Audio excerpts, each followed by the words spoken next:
iniciando o capítulo 21. Esse capítulo vem numa sequência, ampliando e se aprofundando no conceito que nós vimos no capítulo anterior, falando sobre a não dualidade no judaísmo, o judaísmo não dual. Isso é algo profundo.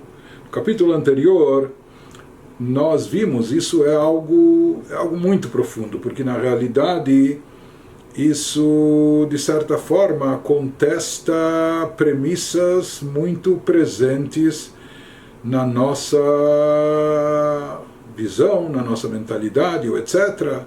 Isso, de certa forma, uns diriam que contesta a própria realidade da existência, porque nós estávamos vendo e explicando como, no fundo e na realidade divina, na realidade verdadeira, todos os mundos, todos os universos, os seres e criaturas, eles estão completamente anulados diante de Deus. Portanto, eles são completamente nulificados diante da essência divina. Por isso, diante de Deus, em termos de presença, eles são totalmente nulos e insignificantes. Conforme dizem os nossos livros místicos, assim consta no Zohar, Kol HaKameh Kelo Hashiv, tudo diante de Deus é nulo, é como se não existisse. Nós explicamos isso no capítulo anterior, vimos isso no capítulo 20. Por que é assim? Porque a força vital que dá energia para os mundos terem sido criados, continuarem sendo criados, a criação se renovando, o que dá a manutenção, a vitalidade de todos os universos, seja espirituais como também o mundo físico, material e terrestre nosso, com todas as criaturas de todos esses planos. Então toda essa energia divina, do qual é derivada a vida, a vitalidade para todos os seres e criaturas em todos os planos do universo, espirituais ou material, tudo isso é derivado na metáfora utilizada pela Torá da palavra divina, por assim dizer, entre aspas, da fala de Deus. E nós explicamos extensamente, nós vimos no capítulo 20, como a fala não tem nenhuma importância, como uma palavra, outra palavra que é dita pela pessoa, nada representa em relação, na própria pessoa nada representa em relação a todo o poder da fala, ao poder mais elevado, a vestimenta mais elevada da alma, que é o pensamento, mais ainda isso é insignificante. Depois, se comparado aos poderes essenciais das emoções e do intelecto, então uma fala nada representa. Nós vimos, não é, transpondo isso, exemplificado disso, transpondo isso em relação a Deus, que diante da essência divina, uma vez que todo o mundo e o universo foi criado através de 10 asserções, 10 pronunciamentos divinos, conforme dizem os nossos sábios no Pirkei Avot, Basaram Amarot Nivra Olam. Então, eles nada representam, assim como uma fala, até para o próprio ser humano que é finito e limitado, uma palavra ou outra, nada representa diante de toda a sua capacidade, diante do seu ser, da sua alma, menos ainda em relação a Deus, as palavras são muito mais insignificantes, nada representam em relação à sua essência, Deus que é infinito e ilimitado. Então, já que se diz que toda a força de energia divina que está investida no mundo e no universo é proveniente, entre aspas, da fala de Deus. Isso significa, em outras palavras, assim como essa fala nada representa diante da essência de Deus, é completamente insignificante, sem importância e, portanto, nula, assim também tudo que é derivado dela, que isso engloba toda a criação, todos os mundos, universos e seus seres e criaturas, todos não ocupam nenhum espaço diante de Deus, são completamente nulos e insignificantes. Isso, em resumo, é um pouco do que nós vimos no capítulo 20. Nesse capítulo, o Alter Rebbe vai se aprofundar mais ainda, vai nos explicar como que, na realidade, não existe nenhuma existência real além de Deus. Deus é a única existência verdadeira e absoluta. E não há nada mais que ocupe espaço, por assim dizer, nada mais que tenha qualquer importância diante dele. E por isso, também elaborando o tema que já nós mencionamos, vimos no capítulo anterior, Deus é uno e único, como antes da criação, exatamente assim ele continua sendo uno, único e absoluto depois de toda a criação. Ou seja, a criação não causa nenhuma mudança, nenhuma variação em relação a Deus e o Criador. E aqui uma das coisas que ele vai nos explicar nesse capítulo, e aqui nós vamos analisar mais a fundo a metáfora que a Torá utiliza, chamando essa energia divina de pronunciamentos, de fala de Deus. Não é? Então, Maimônides dedica no Guia dos Perplexos uma sessão inteira ao antropomorfismo, ou seja, a Torá se utiliza de metáforas. Dibra Torá kelashon bnei Adam. Por que a Torá se utiliza de metáforas? Por que a Torá nos diz que Deus falou, se Deus não tem corpo, não tem boca, não tem língua? Por que a Torá utiliza essa expressão? Os nossos sábios explicam que a Torá se expressa na linguagem humana para que a gente possa captar e entender, porque essa é a única linguagem que nós conhecemos, que nós entendemos e podemos captar, internalizar. Portanto, para que a gente possa internalizar os conceitos, a Torá se expressa na linguagem humana, na linguagem que nós compreendemos. Mas mesmo assim, as metáforas ou exemplos, a linguagem que a Torá expressa é uma linguagem precisa. O exemplo tem que ter alguma associação com a mensagem, com o exemplificado, com aquilo que ele está querendo transmitir. Então, uma das coisas que nós vamos ver agora nesse capítulo 21, o Alter Rebbe vai nos explicar, o Shneur Zalman vai nos dizer como aqui, nesse caso, o exemplo não é precisamente igual ao exemplificado. Ele nos remete a um certo conceito, mas ele não é preciso em todos os detalhes, ele não se assemelha em todos os aspectos à ideia que ele quer transmitir. Então, no exemplo que nós demos, qual exemplo que nós tomamos? Como funciona a fala no ser humano. E disso nós estamos transpondo e querendo nos remeter ao conceito que significa a fala, entre aspas, em relação a Deus. Então, quando o ser humano fala, na verdade, como nós vamos ver, ele vai nos explicar nesse capítulo 21, a fala que ele pronuncia se torna algo alheio a ele, é algo que se torna externo, vai para fora, é algo que se torna distinto da própria pessoa que falou e pronunciou. Então, por mais que em relação à sua alma, a essência da pessoa, uma fala, uma palavra, o que representa, o que já significa, isso teoricamente é insignificante, como nós vimos no capítulo anterior, mesmo para o ser humano. Porém, na prática, quando a fala é dita, quando a palavra já é pronunciada, na realidade, em relação ao ser humano, a criatura, ela se torna algo per si, algo afora de quem a pronunciou, algo já externo, alheio da pessoa que o falou. Por isso, ela passa, já que é uma coisa per si, ela passa a ter alguma importância, ela tem alguma existência própria, essa fala, como nós vamos ver adiante. Porém, no exemplificado, naquilo que ele está, na mensagem que ele está querendo nos transmitir em relação ao Criador, quando nós nos referimos à metáfora que a Torá utiliza, se referindo à fala de Deus, então isso é algo diferente, ou seja, que em relação a Deus não existe esse conceito de algo sair dele, de algo ocupar um lugar onde ele próprio não se encontra, porque Deus é onipresente, Deus se encontra em todo lugar, então não existe, mesmo quando nós falamos da fala de Deus, não existe em relação a Deus esse conceito da fala em algum momento, em qualquer momento, se tornar algo distinto dele. Ou seja, a fala, entre aspas, de Deus está sempre unificada totalmente com ele. E uma vez que em relação a Deus a fala não é algo per si, não é algo alheio e distinto, mas sempre se encontra englobada e, portanto, também anulada na sua fonte, na sua raiz, assim como no ser humano, a fonte raiz da fala, a origem seria o intelecto ou as emoções, que lá ela ainda não ocupa qualquer espaço, ela não se manifesta, está completamente internalizada. Assim também em relação a Deus, mesmo essa revelação que a Torá chama de fala, em relação a Deus, isso sempre, ela nunca, por assim dizer, sai para fora, porque ela não tem para onde sair.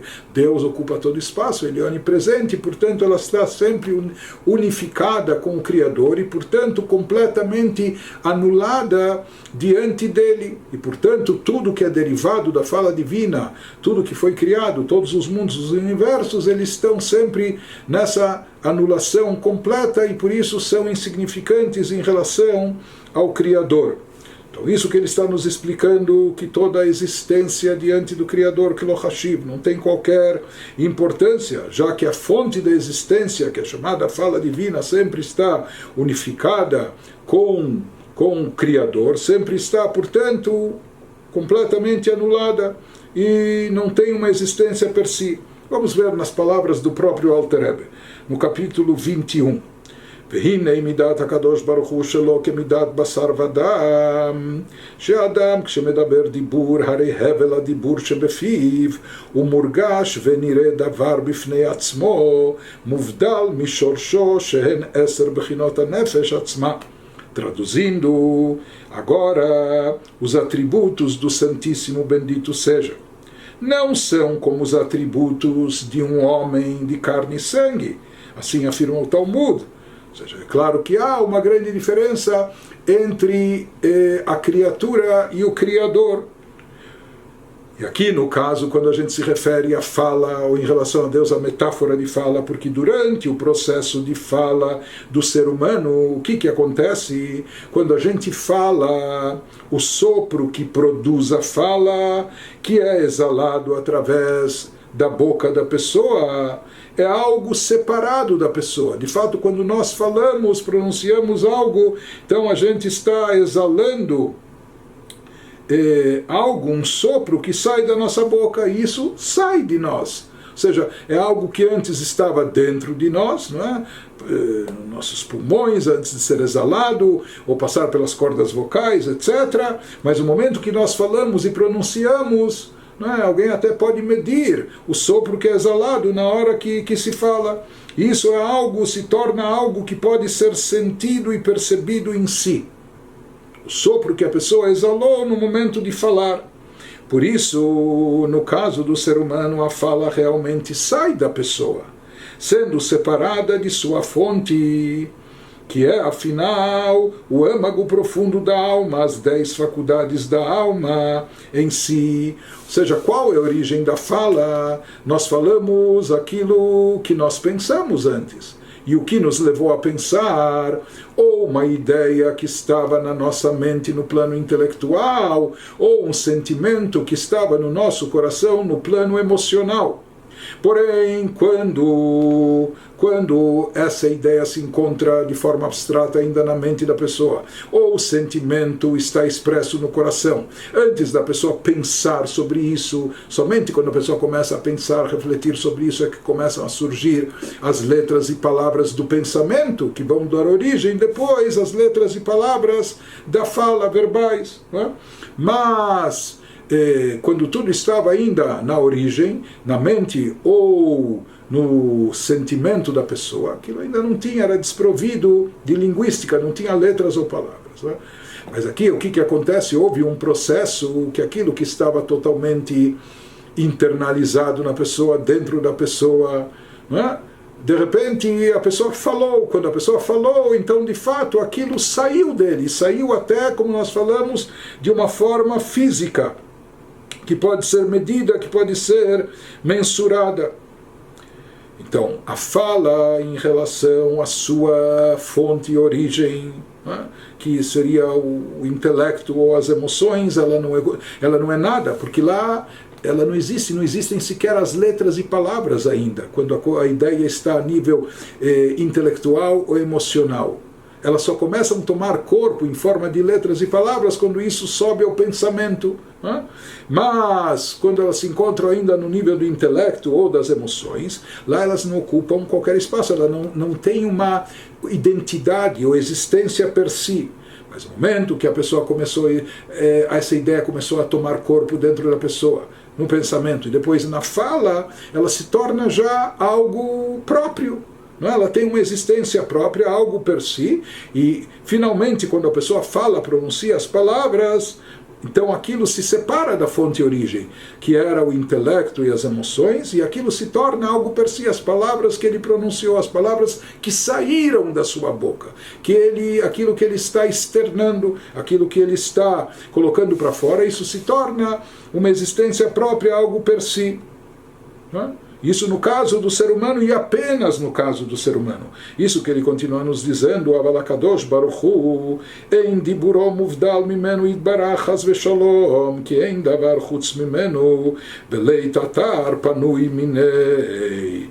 No caso de Deus, porém, não é assim com o Santíssimo, bendito seja. Sua fala, a fala de Deus, não é e nunca vai ser separada dele mesmo. Deus nos livre, porque não há nada separado de Deus, não há nenhum espaço que possa ser preenchido onde Deus não se encontra, pois não há nada afora dele, e não há lugar vazio dele. Assim fala o Tikunei Zohar. Portanto, uma vez que em relação a Deus, mesmo que exista o conceito de fala, que nós vamos procurar entender depois melhor o que significa, mas essa fala nunca sai para fora para um domínio externo, portanto ela nunca é considerada algo per si, ela nunca tem uma existência autônoma e própria, e portanto tudo que é derivado da palavra de Deus, no caso toda a criação, todo o universo, todos os seres e criaturas sempre estão dentro da divindade, unificados com ela e portanto anulados diante do Criador. Por isso ele nos diz, Velachein ein diburo yitbarach ke dibureinu chas veshalom, kmo shein machshavto ke machshavteinu, ke dichtiv ki lo machshavotay machshavotechem, uchtiv kein gavhu drachai midarkechem. Traduzindo, portanto, sua fala, a fala de Deus, não é como a nossa fala, Deus nos livre. Assim como o seu pensamento, quando se fala em pensamento de Deus também, o seu pensamento não é, obviamente, como o nosso pensamento. Conforme está escrito, e de fato, assim consta nas Escrituras, em Yeshayahu, no profeta Isaías, ele diz, pois os meus pensamentos não são os vossos pensamentos. Isso significa que mesmo quando a Torá se utiliza dessa metáfora, pensamento de Deus, o sistema, o que é considerado pensamento para Deus, nada tem a ver com o que nós conhecemos como pensamento, como o nosso pensamento. Está escrito não só o pensamento, mas também a fala e todo o resto. Em relação a Deus, há uma diferença não só enorme, uma diferença inalcançável, incomparável de todos os caminhos do Criador infinito e ilimitado, quando comparados com os caminhos, expressões da criatura humana. Meus caminhos são mais elevados que os vossos caminhos, assim fala também no profeta Isaías. Portanto, ele nos diz, quando a Torá se refere à fala divina, isso é muito mais elevado e diferente, distinto da fala do ser humano. Por isso é que ele está nos alertando que há uma grande diferença na metáfora entre o exemplificado que a Torá quer nos transmitir e o exemplo que ela se utiliza, que é a fala do ser humano. A fala do ser humano se separa dele próprio num certo momento e é considerado algo já per si, né? Autônomo, desligado, desvinculado, enquanto que a fala de Deus, em relação a Deus, não existe isso. Sempre está completamente unificada com Ele. Porém, aqui nós temos que entender, ou seja, nós sabemos que no ser humano a diferença entre o pensamento e a fala consiste no quê? Que o pensamento permanece dentro de nós, dentro do ser humano. O pensamento é algo interno, pessoal, particular, que está sempre dentro de nós. Enquanto que, então, tem aqueles que dizem, será que tem telepatia ou ler o pensamento? Mas em geral o pensamento é algo que a pessoa tem para si, que está dentro dela. Enquanto que a fala é algo que a pessoa externa, algo que a pessoa coloca para fora. De acordo com o que nós explicamos anteriormente agora, acabamos de explicar ou entender no Tânia, que a fala de Deus é diferente, ela também está sempre dentro de Deus, sempre está só no seu interior, ela nunca é colocada para fora. Então é necessário entender por que a Torá se utiliza dessa metáfora, por que a Torá chama isso de fala de Deus, pronunciamentos divinos, né? No que se assemelha com a fala do ser humano. Aparentemente isso é igual ao pensamento no ser humano. O pensamento sempre está e permanece dentro da pessoa. Sim, em relação a Deus não existe nada que é tirado para fora, porque não tem nada afora de Deus, não é? Afora Deus. Então, por que isso é chamado de fala divina e no que se assemelha com a nossa fala? Então, para entender isso, ele vai prosseguir e vai nos explicar que, na realidade, existe uma outra diferença, mesmo na própria pessoa, no ser humano, na criatura, existe mais uma diferença entre o pensamento e a fala. Não só que o pensamento sempre permanece dentro, internalizado, mas, e aqui nós falamos que o próprio sopro da pessoa, quando ela fala, pronuncia algo, sai dela, vai para fora. Existe mais uma diferença no conceito de fala e pensamento no ser humano, e essa nuance, esse conceito é o que a Torá quer nos transmitir quando ela se utiliza da metáfora fala em relação a Deus. Qual a diferença? Que no ser humano o pensamento é algo que está oculto e encoberto. Em geral, as outras pessoas não sabem o que nós estamos pensando. O pensamento é algo muito pessoal, particular, que fica dentro de nós. Uma pessoa não é capaz de ver, ouvir, nem entender ou saber.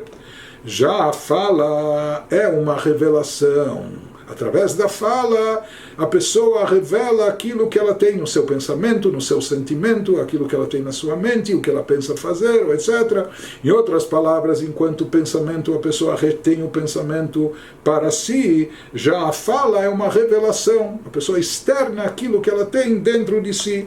E essa é a metáfora, esse é o motivo da Torá se utilizar da metáfora fala e pronunciamento em relação a Deus, em relação à criação. Ou seja, quando a Torá chama a expressão divina de fala, como comparando com a fala do ser humano, não é em relação à fala, o primeiro aspecto que a gente falou, que a fala sai do ser humano, porque em relação a Deus, como nós falamos, nada sai dele, não tem para onde sair, tudo sempre está dentro dele, portanto anulado a ele. Mas aqui o que a Torá quer expressar, o que a Torá está se referindo quando ela fala, quando ela nos descreve a fala divina, é esse conceito que fala significa revelação, revelar algo que estava encoberto.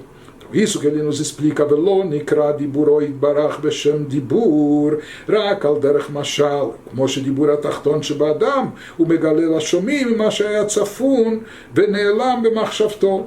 O termo fala só é usado metaforicamente na escritura em relação à fala de Deus no seguinte sentido: assim como por meio da inferior fala humana, ou seja, o ser humano como ser inferior, através da sua fala, o indivíduo revela aos ouvintes o que estava escondido e oculto em seus pensamentos. Então, da mesma forma, esse conceito que a Torá quer transmitir, utilizando essa metáfora, esse exemplo, Kach lemala ben sof baruchu, yetziat haor ve'achayut mimenu yitbarach, מההלם אל הגילוי לברוא עולמות ולהחיותם נקרא בשם דיבור.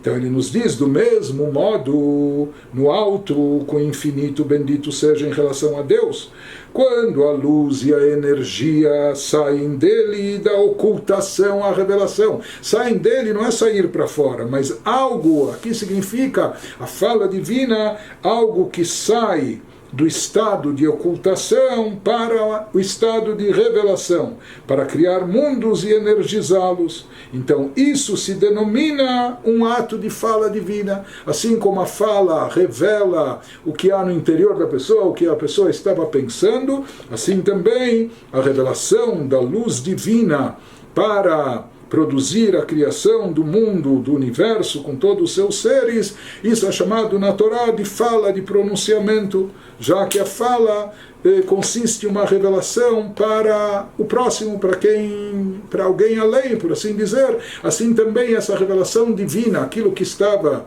em Deus, talvez só de forma latente, ou como potencial de criar, com a criação, esse potencial foi revelado, e isso é chamado na Torá de fala, ou seja, que isso, Deus produz os seres e criaturas através de pronunciamentos. והן הן 10 מאמרות שבהם נברא העולם, וכן שאר כל התורה נביאים וכתובים שהשיגו הנביאים במראה נבואתם. E é esse precisamente o processo metafísico em que consistem os 10 pronunciamentos orais, por meios dos quais o mundo foi criado, que haja luz, que haja os céus, etc., e assim por diante. Então é o mesmo processo, o processo de revelar algo que estava oculto. E não só isso, similarmente todas as outras palavras dos textos sagrados, da Torá, dos Nevim, os profetas e Ketuvim escritos e escrituras, que os profetas captaram em suas visões proféticas, também representam uma revelação de Deus para os mundos inferiores, visto que a escritura inteira é a palavra de Deus. Da mesma forma, nós encontramos o conceito de fala divina, de palavra divina, nas revelações para os profetas, ou a própria Torá vai daber Hashem, Deus falou, dizendo a Moshe, transmita ao povo de Israel. O que significa falou e disse, etc. Então, novamente, aqui, a fala divina significa revelar algo que está oculto.